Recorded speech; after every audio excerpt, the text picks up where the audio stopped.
Bismillahirrahmanirrahim. Assalamualaikum warahmatullahi wabarakatuh. Apa kabar anak-anak? Alhamdulillah, luar biasa. Allahu Akbar. Oke, kita mulai pembelajaran hari ini dengan membaca doa. Bismillahirrahmanirrahim. Rabbi zidni ilman warzuqni fahman waj'alni minas shalihin. Ya Allah, tambahkanlah ilmuku dan tambahkanlah pemahamanku, jadikanlah hambamu saleh. Amin. Selanjutnya kita langsung membaca salawat. Allahumma salli ala sayyidina Muhammad wa ala ali sayyidina Muhammad. Allahumma salli ala sayyidina Muhammad wa ala ali sayyidina Muhammad. Allahumma salli ala sayyidina Muhammad wa ala ali sayyidina Muhammad. Alhamdulillah. Anak-anakku harus ikutin ya salawatnya. Oke. Hari ini kita akan belajar tentang kisah Nabi Daud alaihi salam. Sebelum kita bahas, saya mau mengingatkan di bab yang lalu kita sudah belajar tentang puasa Ramadan. Puasa Ramadan hukumnya wajib bagi umat Islam yang sudah akil balik. Kalau anak-anak tidak wajib, hanya sekedar melatih saja. Tapi bagus kalau sudah terbiasa sejak kecil. Puasa Ramadan hukumnya tadi adalah wajib, berarti tidak boleh ditinggalkan bagi yang sudah dewasa. Ya, karena apabila ditinggalkan mendapatkan dosa. Puasa Ramadan banyak manfaatnya, ya. Ingat nah, ya, bisa menyehatkan tubuh kita, bisa melatih kesabaran, mendapatkan pahala yang sangat besar, dan bisa menjadi wasilah kita masuk ke dalam surga. Amin. Ya, alhamdulillah, hari ini Pak Sam akan menampilkan video pembelajaran tentang kisah Nabi Daud alaihissalam. Silakan menyaksikan. Kaum Bani Israel ketika itu hidup tertindas oleh kekuasaan Jalut yang menguasai tanah Palestina. Jalut adalah seorang penguasa kejam dan bertubuh sangat besar seperti raksasa. Pada masa itu, tidak ada satu manusia pun yang berani dan mampu melawan Jalut.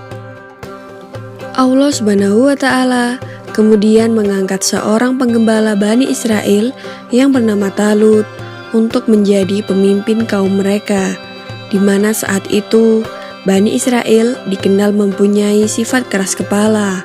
Terbukti pada awalnya Bani Israel menolak karena Talut hanya seorang penggembala miskin. Hal tersebut dijelaskan Allah Subhanahu wa Ta'ala dalam Al-Quran surat Al-Baqarah ayat 247 yang berbunyi, Nabi mereka mengatakan kepada mereka, sesungguhnya Allah telah mengangkat Talut menjadi rajamu. Mereka menjawab, bagaimana Talut memerintah kami, padahal kami lebih berhak mengendalikan pemerintahan daripadanya, sedang dia saja tidak diberi kekayaan yang cukup banyak. Nabi mereka berkata, sesungguhnya Allah telah memilih rajamu dan menganugerahkan ilmu yang luas dan tubuh yang perkasa. Allah memberikan pemerintahan kepada siapa yang dikehendakinya, dan Allah maha luas pemberiannya, lagi maha mengetahui. Maksud dari nabi mereka dalam surat tersebut adalah nabi sesudah Nabi Musa dan sebelum Nabi Daud diangkat sebagai pembawa petunjuk, nabi sesudah Nabi Musa dan sebelum Nabi Daudlah yang mengajak Bani Israel untuk melawan Jalut karena menindas kaum mereka dan menentukan Talut sebagai calon pemimpin mereka. Talut lalu memilih orang-orang terbaik yang berani menghadapi pertempuran. Salah satu yang ikut dalam pasukannya adalah seorang remaja yang bernama Daud. Ia diperintah oleh ayahnya untuk mengikuti kedua kakaknya yang maju ke medan perang, tapi ia tidak boleh maju di garis depan.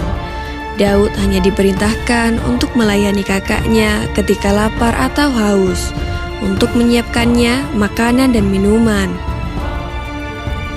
Jumlah pasukan Talut saat itu jauh lebih sedikit dibandingkan dengan pasukan Jalut sang penindas. Jalut adalah seorang panglima perang yang bertubuh besar dan setiap orang yang berhadapan dengannya selalu kalah. Talut lalu berdoa kepada Allah Subhanahu wa Ta'ala, "Ya Tuhan kami, curahkanlah kesabaran atas diri kami dan kokohkanlah pendirian kami dan tolonglah kami dalam menghadapi orang-orang kafir." Maka dengan kekuatan doa itu, mereka menyerbu pasukan Jalut dengan gagah berani. Pasukan Jalut tak mengira bahwa lawannya yang berjumlah sedikit itu mempunyai keberanian bagaikan singa yang terluka. Dan pada akhirnya, pasukan Jalut dapat dikalahkan, sehingga hanya tersisa Jalut dan beberapa pengawalnya saja. Talut dan pasukannya tak ada yang mampu menghadapi raksasa itu. Talut pun lalu berkata, "Siapa yang dapat mengalahkan Jalut, maka ia akan diambil sebagai anak menantuku dan akan mewarisi kerajaan." Lalu di saat itulah Nabi Daud yang masih remaja mengajukan diri untuk bertarung melawan Jalut. Maka dimulailah pertarungan yang tidak seimbang itu. Dengan menyebut nama Allah dan hanya berbekal sebuah ketapel dan 3 buah batu kerikil, Nabi Daud tidak ragu untuk melawan Jalut. Nabi Daud selalu bisa menghindar dari tebasan pedang Jalut. Berkat keteguhan imannya kepada Allah Subhanahu wa Ta'ala, maka pertolongan pun diturunkan kepadanya. Kemudian Nabi Daud melemparkan batu ke udara menggunakan ketapelnya. Dengan izin Allah Subhanahu wa Ta'ala, angin menjadi sahabat Nabi Daud dan membuat batu meluncur dengan cepat. Batu itu kemudian jatuh tepat di dahi Jalut yang membuatnya jatuh dan meninggal. Talut pun menepati janjinya dan akan menikahkan putrinya serta memberikan separuh kepemimpinan kerajaan Bani Israel. Hingga usia Nabi Daud mencapai 40 tahun, Talut meninggal dunia dan Nabi Daud pun menggantikan posisi Talut menjadi Raja Bani Israel.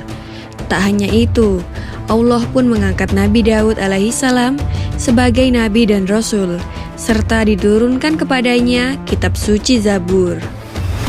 Demikianlah kisah Nabi Daud alaihissalam melawan raksasa Jalut dan berhasil mengalahkannya.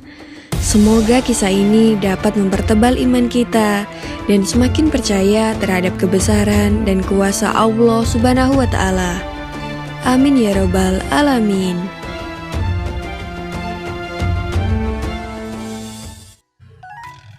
Ya, itulah kisah Nabi Daud alaihissalam. Mudah-mudahan anak-anakku bisa mengambil hikmah dari video tadi.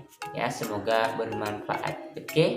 Nah, untuk tugas kalian di rumah, kalian tulis kisah Nabi Daud menurut versi kalian masing-masing.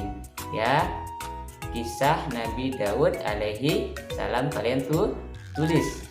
Oke, sebelumnya bantu pasang dengan menekan tombol like yang ada di bawah. Ya, ada. Silakan ditekan. Dan tombol subscribe yang berwarna merah kalau yang belum menekan silakan ditekan. Oke, itu saja. Sekian. Wassalamualaikum warahmatullahi wabarakatuh.